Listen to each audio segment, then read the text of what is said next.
Guys welcome to back new channel. তো আজি আমি আৰু শুভেচ্ছা জনাইছোঁ। তো আজি আমি নেক্সট ভিডিঅ'টো অলপ শ্বৰ্টকৈ হৈছে। তো আজি মই দীঘলীয়াকৈ দেখুৱাম। মই আজি আহিছোঁ আঠগাঁও, য'ত বিনাপানী বুলি কোৱা হয়, বিনাপানী বুলি কয়। তো আজি মই ভেলাঘৰ বনাইছোঁ চব আৰু দেখাম আৰু আপোনালোকে ভিডিঅ' চাব যাতে ভাল পায়। তো গাইজ মই আপোনালোকক লাহে লাহে ভিডিঅ'ৰ কাৰণে আগবাঢ়াম। তো আপোনালোকে চাবা, যদি ভিডিঅ'টো ভাল পায় তেতিয়া লাইক আৰু শ্বেয়াৰ কমেণ্ট জনাই দিব। তো কমেণ্টত জনাই দিব কেনে হৈছে। তো মই আকৌ একবাৰ কৈছোঁ যে আমি বিহু আহিল। তো আপোনালোকক শুভেচ্ছা জ্ঞাপন কৰিছোঁ মই ধনজিত দাস, আৰু আপোনালোকে মোৰ চেনেলটো ছাবস্ক্ৰাইব কৰিবা। তো মই দেখাইছোঁ ভেলাঘৰ। তো গাইজ মই আজি মন্দিৰত সোমাইছোঁ। তো আমাৰ ইয়াতে ৰাস হয়।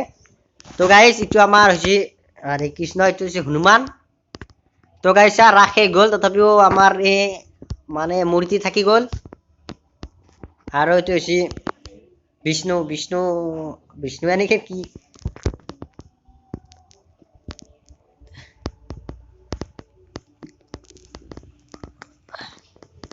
তো গাইজ চাওক, ভালকৈ চাব যাতে ভাল হয়।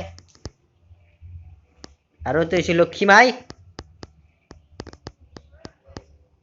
আৰু আপোনালোকে জানাই চিনিয়ে পায়, বাঘু য'ত চাই থাকে আপোনালোকে চিনিয়ে পাবা। তো গাইজ আমি লাহে লাহে আহিছোঁ ভেলাঘৰৰ কাষলৈ। এইটো আমাৰ মন্দিৰ, আৰু সেইকেইটা মোৰ লোক সিহঁতৰ এটা ইউটিউবাৰ, তো ইউটিউব বনাই আছে। এইটো আমাৰ ভেলাঘৰ।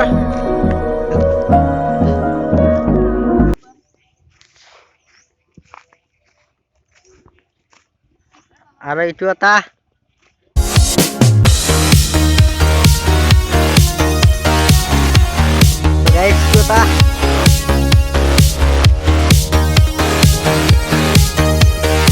গাইজ আমাৰ ডাঙৰ এইটো ভেলাঘৰ।